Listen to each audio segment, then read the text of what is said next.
Ready. Play.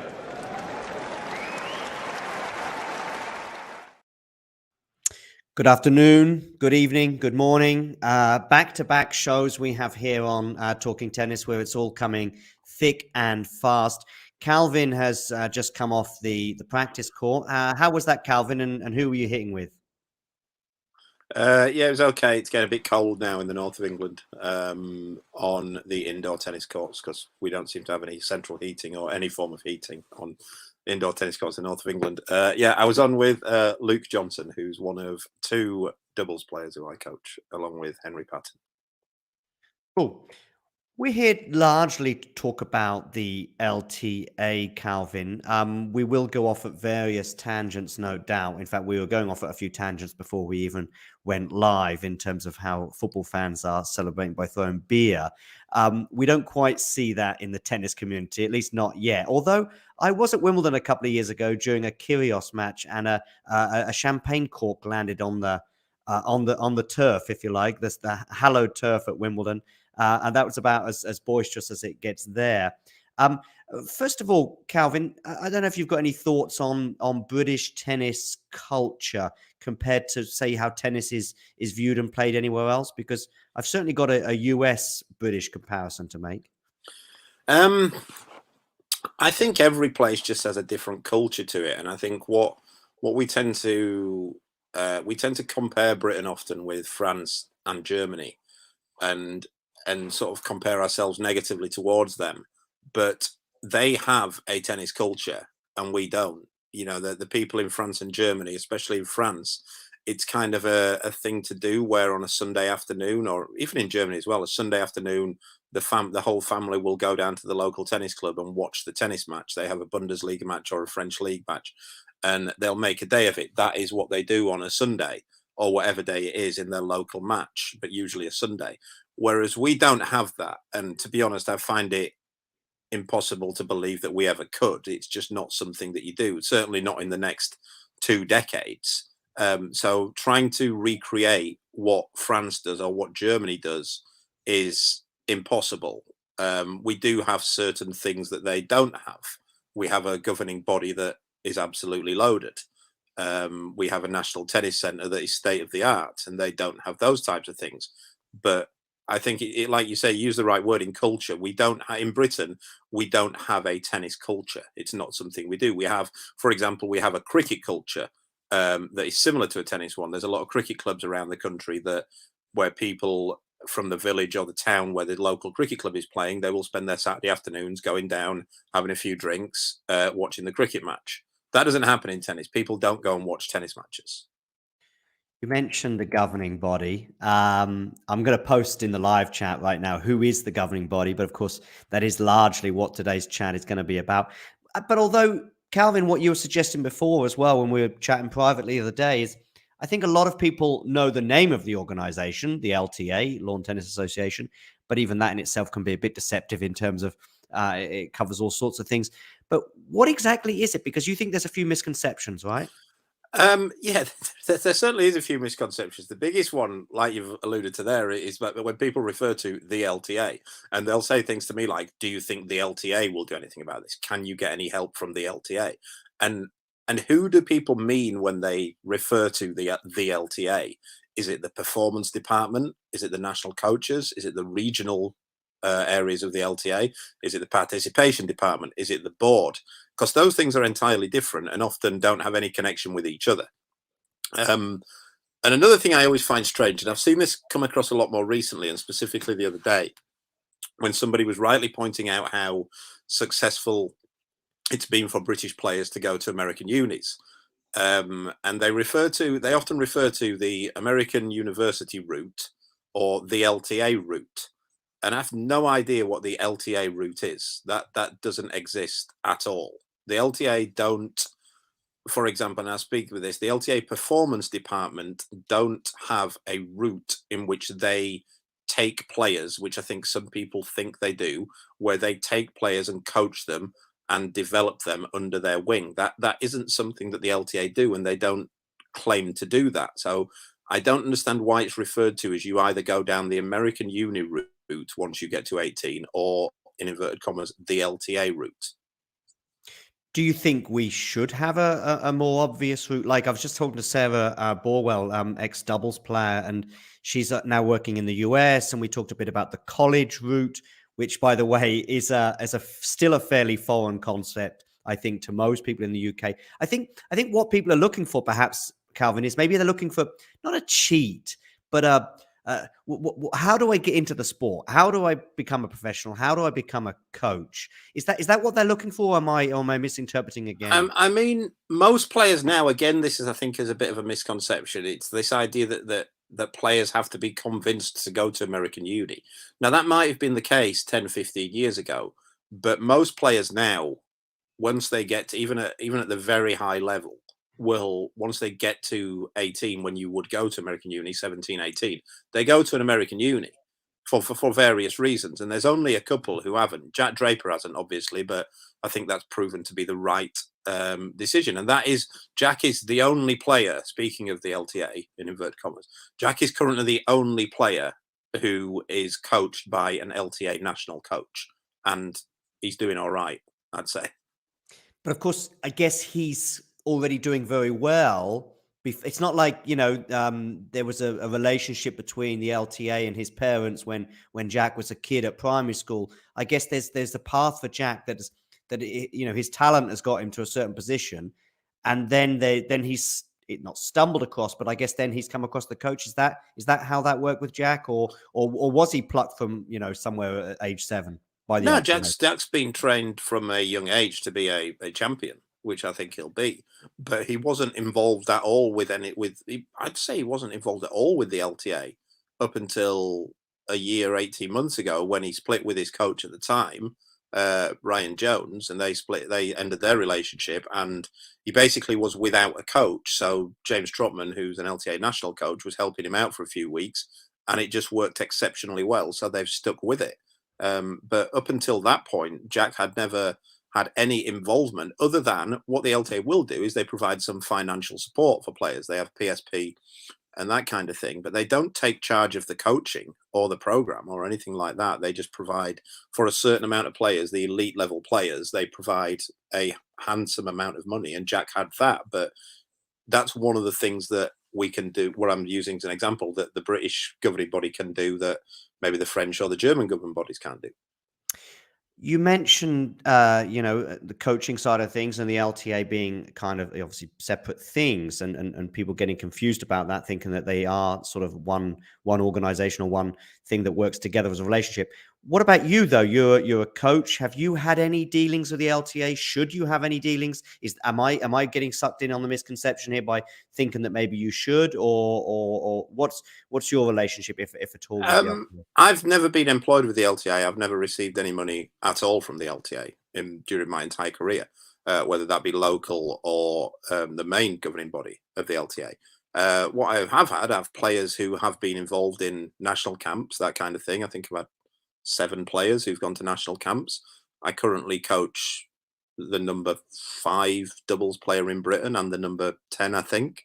They go down and train at the National Tennis Centre regularly with Louis Caillet, who's the doubles specialist coach down there, and they're welcome there. I can train there. I coached a player prior to that who was a national junior champion, and they always helped me out with that. We could train at the NTC whenever we required, and they let me stay at the NTC whenever I required to stay down there, because I don't live in London.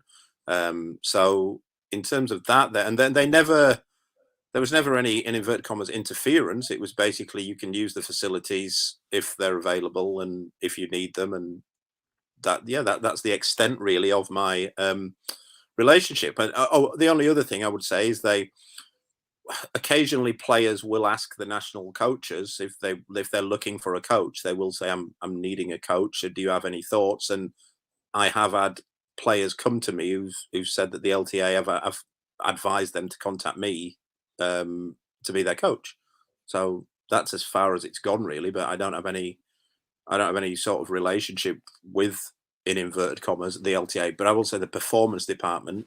Other than that, Basically, I think people in the UK will know perhaps a bit more, but outside of the UK, the first thought when it comes to British tennis would be Wimbledon.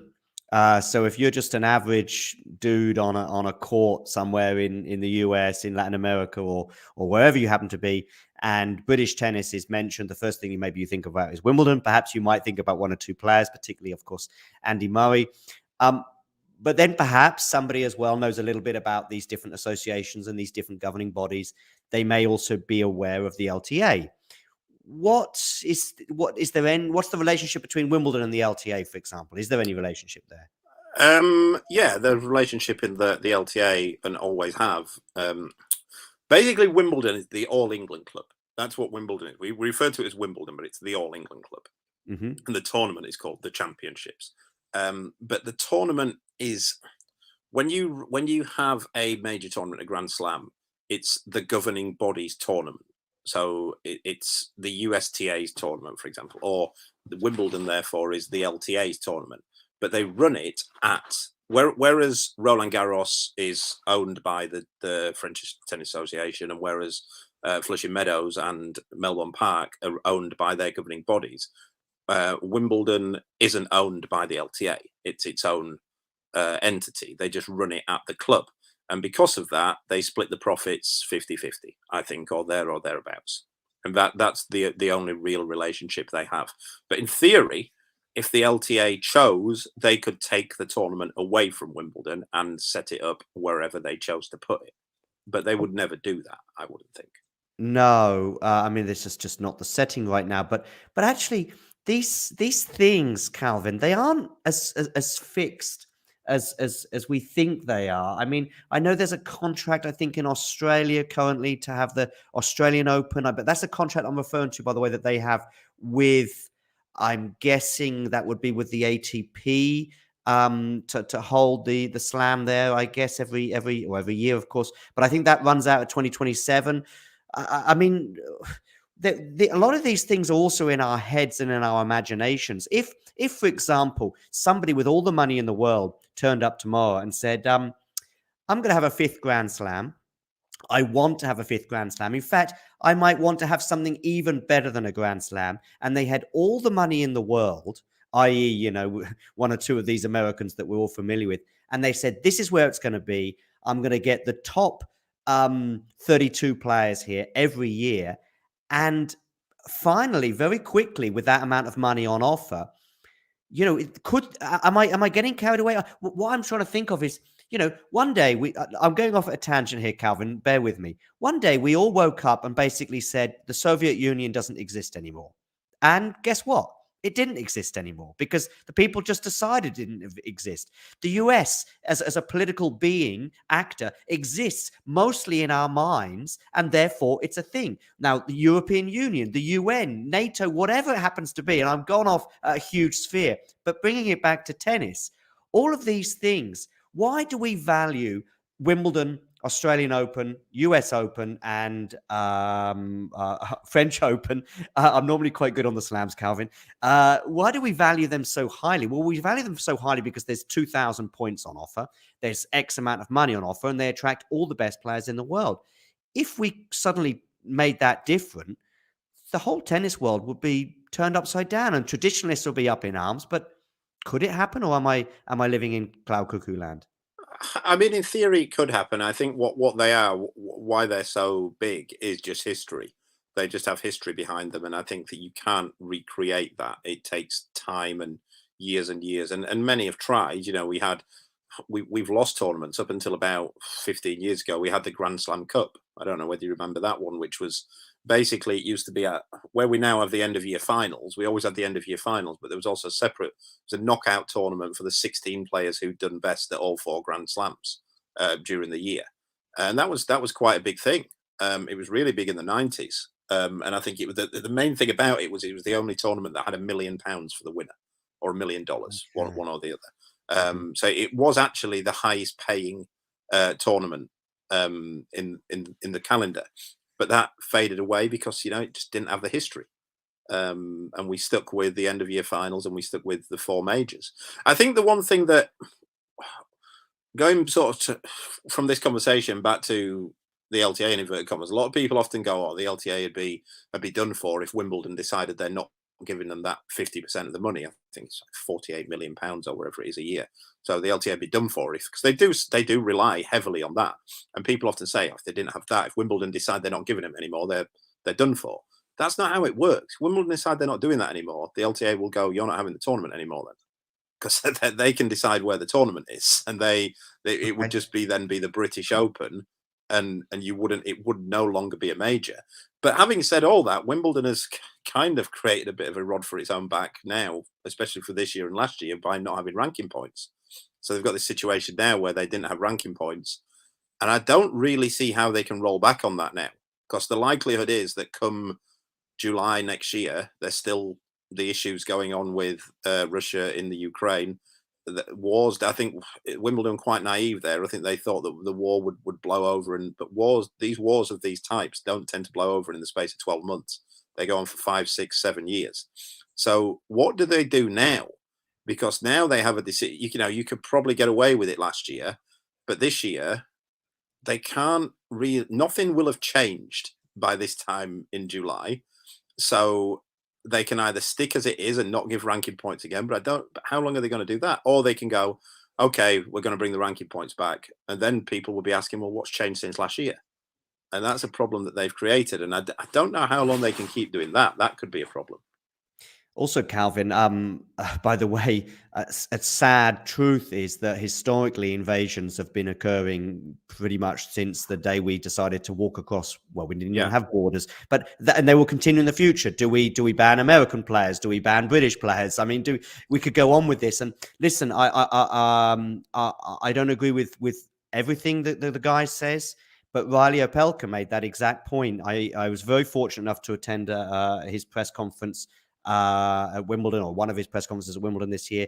And I put it to him about, this situation with the points and stuff like that, because he made some pre-tournament comments. And he said, yeah, I mean, what was going to carry on next year? Is it going to carry on forever if X country invades another one, and so on and so forth? So I do think you're right that Wimbledon has, built a rod for its own back. And I think it's an unfortunate decision. But listen, I think as well, if I can just dip in there quickly, yeah, is that in these sort of situations as well, whenever it does end, I think, again, these wars don't end where everyone gets in a room, shakes hands, and we just go back to how things were before. The likelihood is that, Russia might actually have claimed a bit of land through this, or a bit of property through this. And then we're like, right, okay, so are we? I just don't. I think it was a silly move by Wimbledon. I think it was. I found it to be phenomenal amount of exceptionalism, that they thought they were they could make a stand that no one else did. And I don't think it was fair from the point of view that I believe tennis players don't play for their country, other than in Billie Jean King Cup and Davis Cup and now the United Cup. They're independent contractors. We never represent our country when they're stepping on court. So I found it a strange move, but yeah, that's where I'm at on it. I could do a whole episode on this for sure, and I'm sure there were plenty of episodes done in the summer, and may well regurgitate them again next year. But I would just add to that that also the situation. What do I want to add to that? Well, I mean, the argument that Putin may hold up Daniel Medvedev in the middle of Red Square with a Wimbledon trophy, which is basically what the Wimbledon argument was, and the British government, which, by the way, let's not forget the shadow of the British government behind this decision. The idea, which were obviously they were desperate to get certain point scoring, as they have been, and many governments are, to be fair. The idea that Putin would do that is something that, listen, the guy's a tyrant. I don't think any of us disagree with that. But the idea that he would use tennis as some kind of thing to say, well, this is great and Russia's amazing, and also. What Putin has a reputation for is using the rest of the world, saying, look at how we're being punished. That he has used frequently as a weapon. And if he chose to, I'm sure he could do that with Wimbledon. But listen, Calvin, I've got it up on the screen right now. Talking about the LTA back again. We were talking about it again before we went on air, or at least we were in messages. There has been some criticism of the LTA. You think some of it may be justified and some of it isn't justified. Tell us what is the common criticism, and is it just about the coaching thing that you highlighted at the beginning, or is there more to it? And you said that you think some of it is unjustified, right? Well, I don't think it's a case of justified or unjustified. What I think people need to understand is that it's not the LTA's job to produce tennis players. Now, sometimes they have thought that it was the LTA's job. It's not a governing body's job to produce tennis players. That's not how it works. Now, what they can do is they can help and they can facilitate in the development of tennis players. But not since, I'm going to say not since 2006-ish, has the LTA actively said, right, we are running an academy where we are going to produce tennis players, full-time tennis player. I mean, not at junior levels. There are 2 national academies. I think that's going down to 1. But that's like a little experiment, but not since. And I think that, the one at Loughborough has been successful as it is now. But in terms of players aged 16 and above, not since 2006-ish, as it actually said, right, we are going to make these players into top 100 players. What it has done is provide financial backing for certain players, which they have to choose, which the LTA have to choose who they financially back. They have done that, and then sort of said, right, here's the support we're going to give you. There will be things like national camps that you'll come to maybe 2 or 3 times a year, but you stay with your coach and your training base, and then we see if the players develop. And they are extremely, and for my thinking, a bit too much, they're very backing of the US college system, to the extent where they encourage every player to go to the American college system. And I think the American college system has a lot of good things, but I also think it's not for everybody as well. So yeah, that's my sort of thinking on, is it justified? It depends on what you're criticizing them for. But I don't think you can criticize them for not producing players, because that isn't their job. Got it. So I've just put this up on the screen. Wimbledon, no British men's singles winner for 76 years until Murray won in 2013. But basically, are we saying that that's not really the LTA's fault? I'm not. I wouldn't say that much. There have been in the past, in the 90s and maybe the early 2000s, they have done some things that I think weren't great. And they did take charge of all this. They had various schemes. But I think right now, over the last 10 years, I find it difficult to find criticism from a performance point of view, being that we've had a lot of success. You've had, especially on the women's side, you're getting a lot of top 100 players, you're getting a lot of doubles, top 100 players now. I think this year, what was it at the US Open? Was it the most players we've had in main draw, most players direct into main draw that we've ever had, or for about 50 years or something? It's on the right pathway. And considering, we're a small country, and like I said, we don't have a tennis culture. This is not like France here, and you'll always get the French. They've always got 15 players in the top 100 or whatever. That's no surprise. It's probably, in France, tennis is probably on a par in terms of popularity with football, and way above any other sport. Now, imagine if tennis was as popular in the UK as football is. In reality, it's probably about the 7th or 8th most popular sport, behind football, cricket, golf, rugby, those types of things. Now, what you can say is the LTA's job to promote tennis better and make it more of a popular sport. And that I do think there are some criticism to be laid out in terms of the participation department. I don't like the way that they do things in terms of participation, but that's a different discussion. Yeah, I mean, actually, it is a different discussion, but it is one I want to get into. But I do think that this is largely a global thing, in that so it's not obviously exclusive to the UK, but take Wimbledon. And this was actually something I was touching on with the culture point that I was actually going to make a little bit at the beginning of the show. Where the French Open is in Paris, and certainly where Wimbledon is in London, these are in particularly plush parts of the city, if you like. I have no idea about Melbourne, but Melbourne is probably a different entity. But New York is in a fairly modest part of New York, let's say, in Queens. And I do think the price of tickets in New York, for example, is much more affordable, even deep into the tournament. You can often get a ticket for 4th rounds, quarterfinals, men's or women's, for a reasonably $50, for example. And I think it helps generate packed crowds and crowds that are also there as well, believe it or not, to see the tennis, rather than I'm at the Wimbledon quarterfinal between Taylor Fritz and Rafael Nadal this year, and it's sold out. But where is everyone? Well, they're all off quaffing, and there's 50 seats in front of me, and I was sort of on the periphery of the journalist seats. I was there in a journalistic capacity, but sometimes the journalists were filling up those seats, and because I was down the food chain, if you like, I would have to go and sit where the fans were. And on this occasion, I was sat sort of aside there, but actually there were no fans. I was like, "Who's sitting here?" And that was about 50 seats reserved for the water brand. What is it called? Evian. And they were all, well, quaffing Evian, I guess. Can you quaff water? I don't know.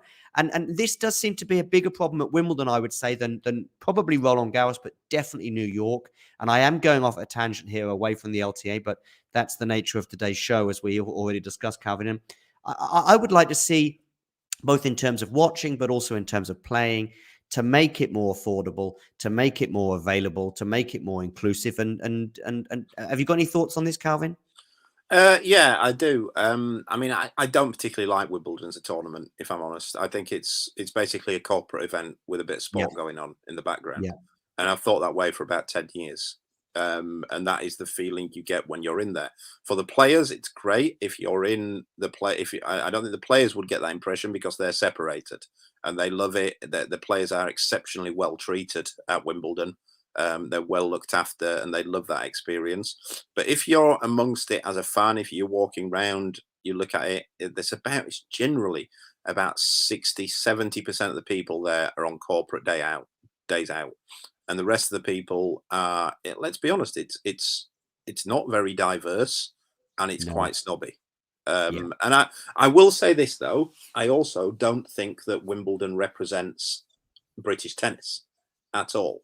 And I think this idea that tennis in Britain is still an elite sport, I don't think that necessarily holds up. I have coached, I think, 5 British number ones at junior level, and each of them came from a working class background. And I coached a national junior champion who came from a council flat in Sutton, which is a very deprived area. You are, of course, in the north of England, and you're also dealing with people that are obviously loving the sport as a coach, people that are enjoying the sport for a variety of different reasons. Wimbledon, of course, I mean, listen, it's still very much the subject, but I have to stop myself mid-sentence there because I was, as I say, in an official capacity, if you like, at Wimbledon this year, but I was a bit uncomfortable about the people that were working there, and I mean the people that are fairly far down the food chain, the people that are opening the doors, if you like, for white guys like me, shall we Yeah. say. And these are people in their mid to late teens. Nothing illegal in that. Most people who grow up in the UK have all had various part-time jobs and certainly summer jobs as we save up during the summer before embarking on university, or maybe even a year backpacking if we're lucky enough. So nothing wrong in that. But I spoke to some of them and I said, what about watching some of the matches here, especially on the outside courts where pretty much in the second week and even in the first week, often there are plenty of seats available. But certainly actually in the second week, I would say is the tournament pretty much is exclusively in terms of the top level matches on courts number 1 and the center court. I said, what about going to see some of the matches out there? Oh, we're not, because they get breaks. They are allowed breaks. They have half an hour every 4 hours or whatever it is. And I'm thinking, why don't they just get some bums on seats and get some people interested? And why not offer these kids that are doing worthwhile jobs and decent jobs, let them get into because a lot of them aren't that interested in the tennis, perhaps, but perhaps they would be if you said, go park yourself on court 13 and see, some of the upcoming juniors, if you like. And I just thought that it's just a greedy waste in a way.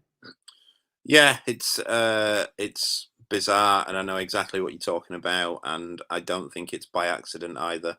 I think it's a decision that has been made by the powers that be within the All England Club.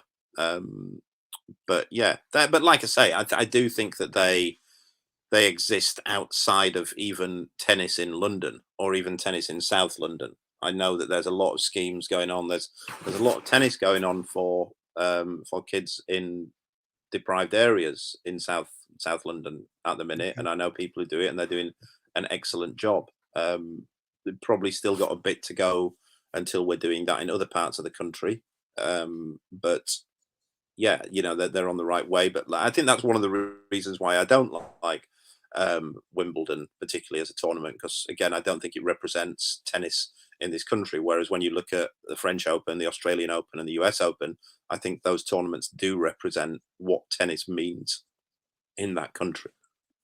Right, I think that's a really good point, actually, and I think that's sort of a microcosm, or it's the point in a way that I was also getting at.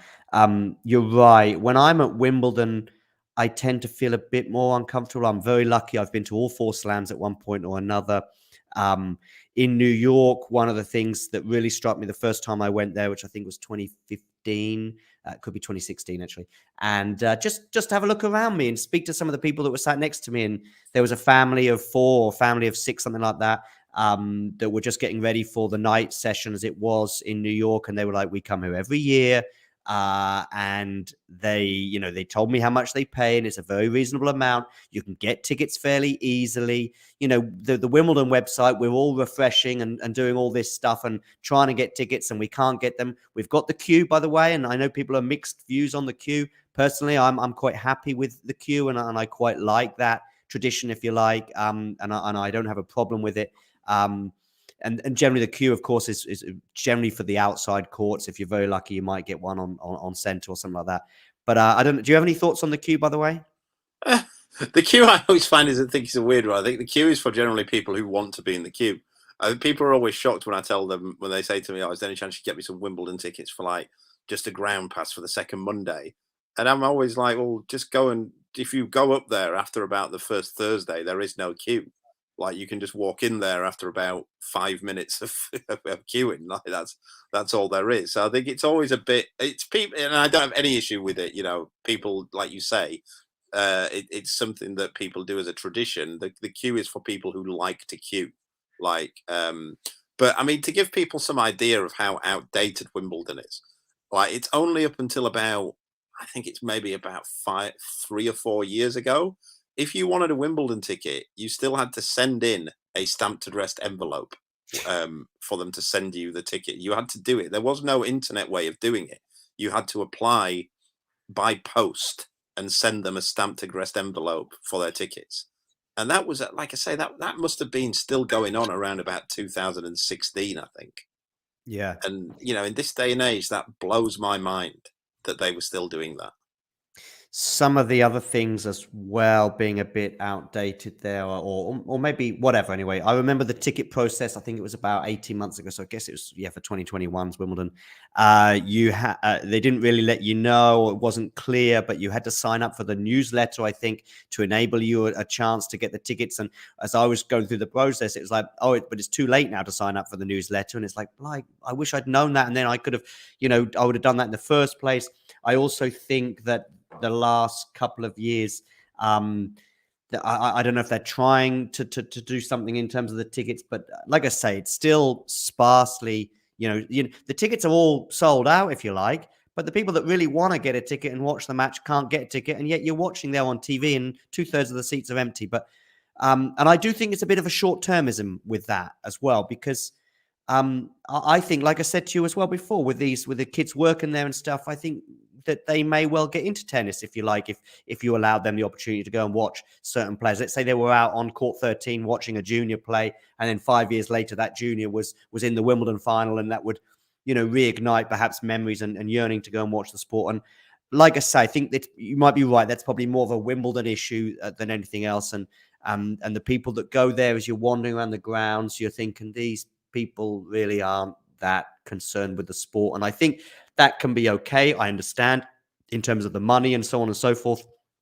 But I think sometimes there's a bit of a short-termism issue there. I know the media as well are charged, the journalists are charged, I think, or the organizations, I should say, are charged £100 per seat in the media room, if you like. If you want to have a seat with a desk and a screen, you have to pay £100. Maybe, by the way, all the slams do this. I'll get to find out maybe in the future. But I also thought that was a bit short-termism. I'm thinking, what are you doing? Whether you make £100, so we're only talking about a few thousand, which, by the way, is a lot of money to many people, but to an organization such as Wimbledon means nothing.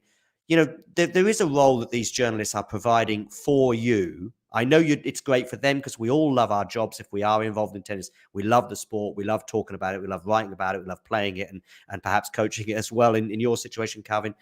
But I just think that's just short-termism again. You're making a few £1,000s every year for people that are really just, doing a job, and they're doing a job for you. Why charge them £100 for a seat in a newsroom? I don't know. It's just bizarre. Oh, I mean, I know this year because I was there with players, but they give, I don't know whether people know this, but they give each player a certain amount during the day to spend on food. You get an accreditation and you get a X amount of money to spend on in the restaurants to eat there. And that's always been the case. And then this year there was an email went out asking players to be prudent with how much they were spending and try not to eat too much. And I thought, like, this is ridiculous. Like this is like, if you've given them this amount of money and now halfway through the tournament you're asking them to try and only eat when they need to, like, yeah, come on. Like, yeah. Listen, I know we've gone off at a tangent there, but nevertheless, listen. Have you got any final thoughts that there are certain things that the LTA do, maybe we haven't touched on, or maybe some of the good things that they do, or anything we've particularly missed? No, I mean, what I will say is, again, like when we talk about the criticisms they get, it basically always comes down to money and how they fund certain players and don't fund other players. And I think there's no easy way of dealing with that. Like, there's two ways you can fund. If you're gonna fund tennis players, right? There's two ways that you can do it. You can either fund a few players with a lot of money, or you can fund a lot of players with a bit of money. And there's arguments on both. There's arguments on, I mean, what they tend to do now, the PSP now, is they basically provide the amount of money it takes to be a professional tennis player throughout the year. And they'll cover that. And I think 50% of it is means tested. So I don't know the exact amount, but let's say they've worked it out that it costs £70,000 to be a professional tennis player. So what they will do is they will look at it and go, right, 50% of it, if you're chosen, 50% of it, you've got it already, it's £35,000. And the other 50%, they will means test it and look at whether the player and their background can afford it. And if they can't, then they'll give them the other 50% as well. So that's one way of doing it. The other way, and I think they maybe do that to the tune of 15 players. Now, the other way you can do it is you can maybe fund 45 players with, say, £7,000 each, but you can't do it both ways. And I know, and you might go, well, just fund every player, fund more players then with less money. But for example, I coached a player who had basically no money, who was trying to be a professional tennis player, and our aim was to try and get that PSP, the whole amount. Now, if you came to that player and said, right, no, we're not going to do that, we're going to give every player £7,000. To be honest, although it's not to be sniffed at, £7,000 for the whole year of tennis, it doesn't make a whole lot of difference. Whereas if you go, right, we're going to give you £70,000, then that's a different issue. So there's no correct way of doing it, and I think that's what they can't fund everybody. This is the thing. You can't fund everybody, and I think this is another thing. What people I've had coaches who I respect, again, working in the southeast London area with deprived kids, and they're saying, well, we might have, why aren't they funding these kids down here? You can't fund everybody.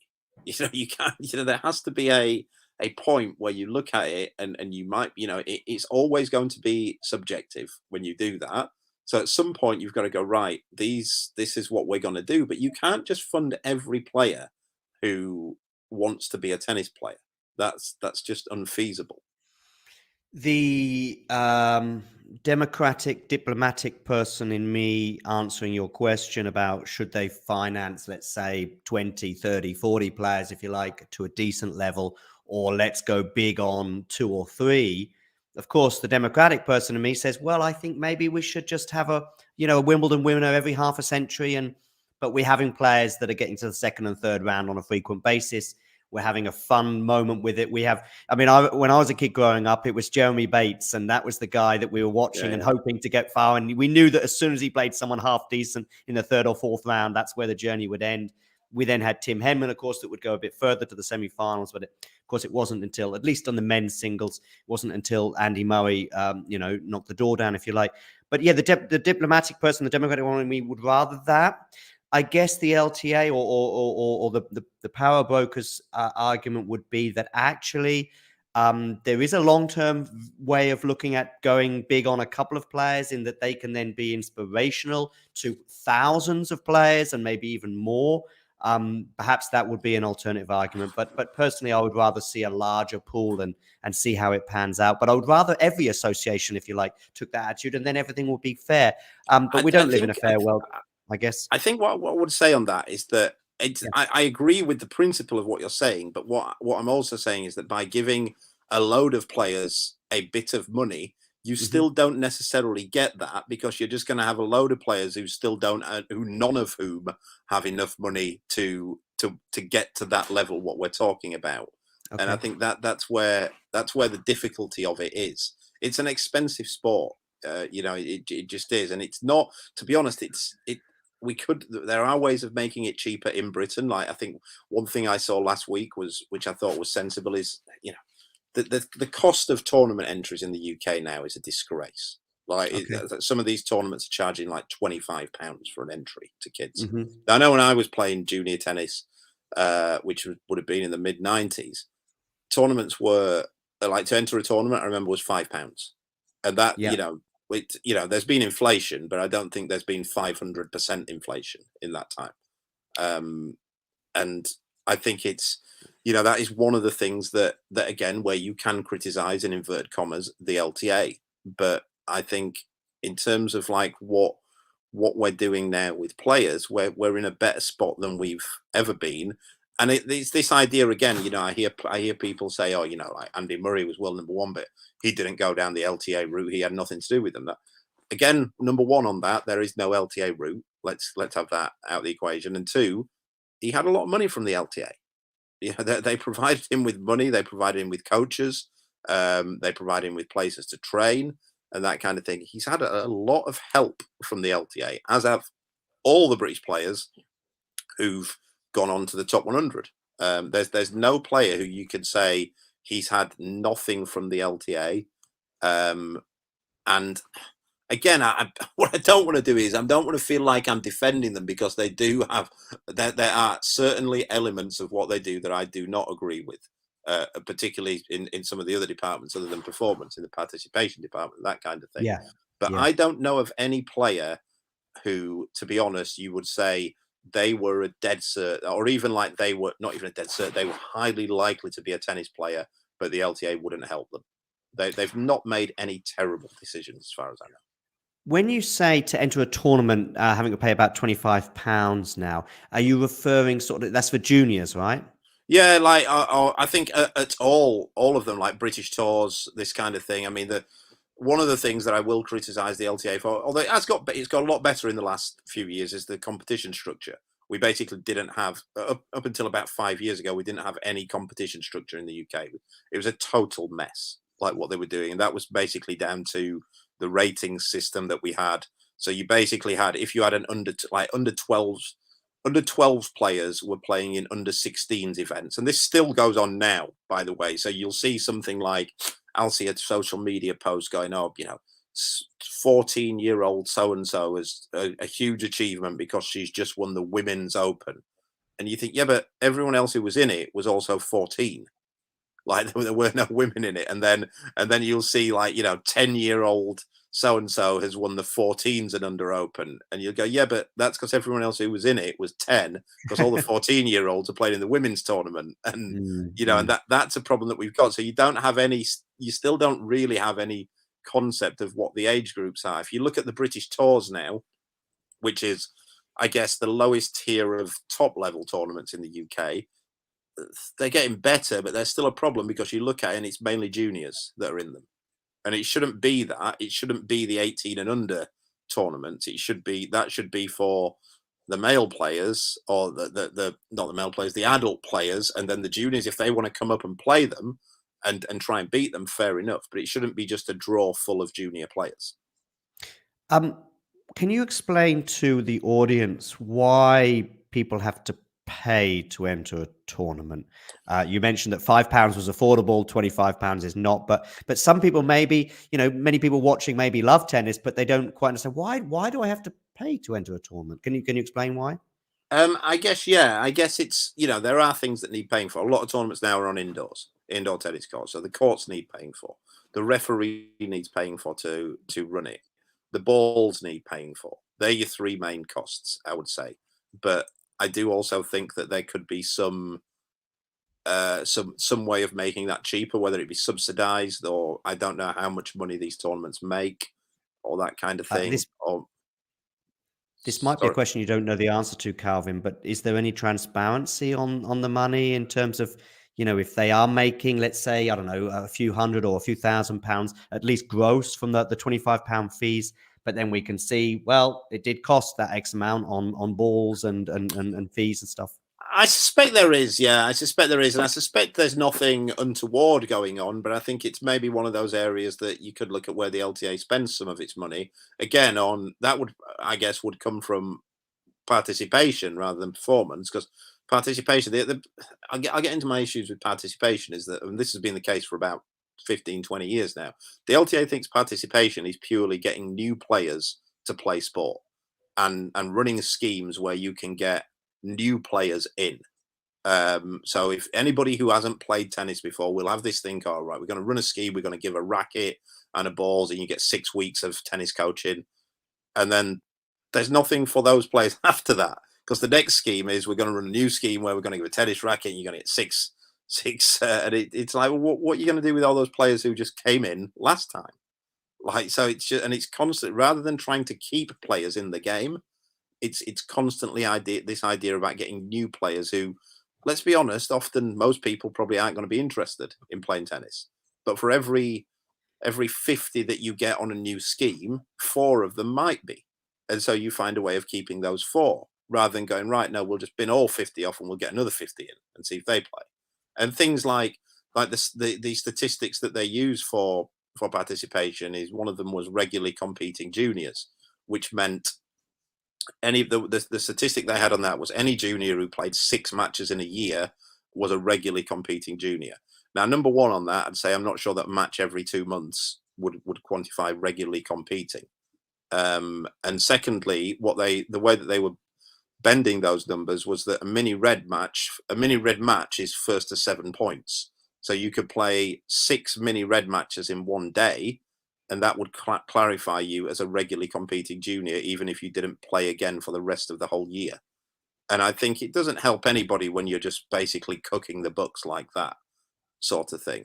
And I think, so in terms of like participation, how about put a bit of that money into competitions, make the competitions cheaper, so the parents can afford for their kids to play more, and then don't keep just buying loads of new tennis rackets and running more schemes with things like inflatables that they seem to, I don't know what generation these people come from, but they seem to think putting big inflatable things on a tennis court makes people want to play tennis. And it is, I'm not exaggerating there. I've been in meetings where they've gone, oh yeah, we'll do that. We'll get the inflatables out. And I'm always gimmicks. What do you think that this does? Like, kids are going to either enjoy it or they're not going to enjoy it. Having a big inflatable thing isn't going to make a difference. When you said inflatables, actually, first thing I thought was that this was some sort of idea of playing tennis on a bouncy castle. Now, of course, I realized very quickly after you started saying it, it was the idea of just throwing like balloons, or I'm just trying to explain it to our non-native language viewers, for example, that basically what you're saying is that they think it's a good idea to throw balloons and toys made out of these sort of things, these inflatable air things. And that will get kids into it. When I was a kid growing up, and I'm not sure on your age, Calvin, but I would imagine we're a similar generation. What was short tennis was the thing where you had I think short tennis is the right terminology, where you would have a plastic bat, basically, which is similar to a racket, I guess, and a furry ball, a squeezy sort of spongy ball. And that was kind of what we were getting into as kids at school, at least in Norfolk. And It seemed like a logical way because listen, unless you watch a video of Djokovic, age 6 years old, and he's holding a tennis racket in a pretty mature way, and you're thinking, boy, he's pretty handy already. 99.9% of kids, even those enthusiastic about tennis, can't really negotiate. That's probably the big difference for me with tennis compared to, say, football, where you're good at football and you're 5 years old, 10 years old, 15 years old, and the mechanics are actually not that different. Whether you're 5 years old or 50 years old, you're good or you're not good. Whereas in tennis, there's certain body mechanics involved, as well as, of course, the financial element. But the financial element at 5 or 10 with the plastic racket is minimal. And there, of course, I guess we have to look at the governments as well, because we're looking at a slightly different thing with education. Anything I'm saying making any sense here, Calvin? Yeah, I hear what you're saying, and it's always this debate. I know, like, even just with mini tennis, I remember short tennis for sure. My brother played short tennis, and I think he made the national finals, maybe. But then they replaced that with mini tennis, and there was this big uproar because certain players said that mini tennis was a nonsense. We should get the kids with full ties, full ball as early as possible, and full size rackets and this kind of thing, and which I just found to be just an absolute nonsense. Like, that kind of thing is just like, when people say that, like imagine the same thing in golf. You wouldn't put a 7-year-old with a full size golf club, would you? No. Like, it'd just be ridiculous. So why would you do that with? And people go, it didn't Agassi did that and Connors did that, but yeah, that's because the concept of mini tennis and that kind of thing hadn't come around yet. They weren't actively making a decision. So you have to put everything in proportion, in sizes. So the mechanics, like you say, the mechanics of football don't really change, whereas in tennis they do. But the mechanics in tennis don't change if you have everything in proportion and you just go up through the sizes and through the ages. So if you have a smaller racket and a ball that still bounces at the same size representativeness to a tennis ball, to your body size, then the mechanics aren't going to change. The mechanics are going to be the same all the time. And it's the same with football now. We hear a lot of discussion on football about, what are younger kids playing on pitches too big? Should the pitches be representative of the size they are? And yeah, absolutely, they always should be. And but in tennis, we still seem to have this few coaches and parents going, "Oh well, Andre Agassi didn't do that. Serena Williams didn't do that." Well, no, because that's what they were brought up in the 1970s and 80s. It didn't exist back then. Yeah, right. And to be honest with you, I think we're trying to make it sort of, I'm just going to get a little image up here. Is this kind of mini tennis like? Is that, I don't want to promote there's three stages. Three stages of mini tennis. There's mini tennis red, orange, and green. And basically you play on, the court size goes up with each one, and the balls bounce a little bit higher and they're a little bit harder until you basically, like, mini red is basically around about what short tennis was. It's you either play with a sponge ball or a really soft red ball, and then a orange ball is on about a court about half the size of a tennis court, and the ball bounces about half as much as a normal tennis ball would. And then mini green, you play on a full size tennis court, but with a ball that bounces about maybe 2/3 of the amount of a normal tennis ball. And then by the time you get to under, I think maybe 11, something like that, then you're playing full tennis. Yeah, cool. I'm just having a look at some of the images now. Yeah. Yeah. And I think, listen, the other argument is, Andre Agassi or Djokovic might not have been playing it, but we're also talking about inclusivity and trying to get kids into the sport, as well as, finding the next Andy Murray. Listen, I've had you for almost an hour, Calvin. Any final things to add on anything we've spoken about, or anything fresh before we bring this to a close? No, not at all. Not at all. Just looking forward to the new season beginning. Me and my players have got pre-season for the next 2 weeks, next 3 weeks, sorry, and then off to Australia. So are you off to Australia yourself? I'm hoping to go. One of the players I coach, Henry Patton, who's, I don't know whether listeners know, him and his partner have just won the most amount of Challenger titles that any pair have won in a year. They've won 10 Challenger titles this year. What's his surname? Henry Patton, Patten. So hopefully they are getting in the Australian Open, but we won't be absolutely certain until, I think it's December the 21st, the closing date for the doubles. Okay.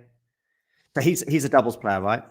Yeah, well, he was still a singles player 6 months ago, but he's ended up winning so many doubles matches that singles seems to have been put on hold.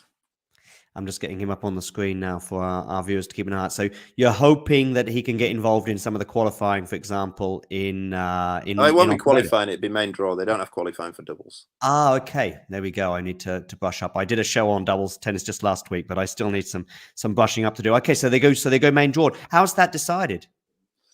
It is. I mean, it's just the highest ranked players. So basically, in a slam, top 70 in the world, or 140 combined for a pair will get you in.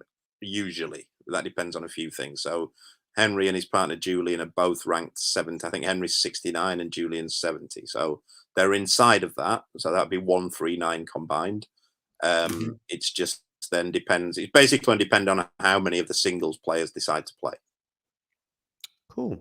All right, Calvin, we've had a bit of a feast this afternoon with yourself and also speaking to Sarah Borwell about junior tennis, how to get into tennis, about doubles, about the players on the fringe of the sport, both in terms of coaching and playing as well. And listen, it's been a pleasure, and I'll be keeping an eye out on your Twitter feed, which of course has recently been dominated by scenes at the World Cup. But once the tennis season gets back, I'm sure there'll be a few tennis tweets out there. How can we find you on Twitter, by the way, Calvin? It's at Calv Betton. There we go. Yeah. And I'll probably tag you in something shortly as well. So we'll get a few tweets and retweets going. Listen, Calvin, I want to say thank you for your time. It's been an hour and it's been a great chat, mostly about the LTA, but we did go off at various tangents, but that's how it is. Pleasure. Thanks very much. Thanks very much. And now we bring the show to a close with a nice little bit of branding. So we do this, Calvin. If you enjoyed this video, make sure you hit that like button. Don't forget to subscribe and click that notification bell so you don't miss out on all things tennis.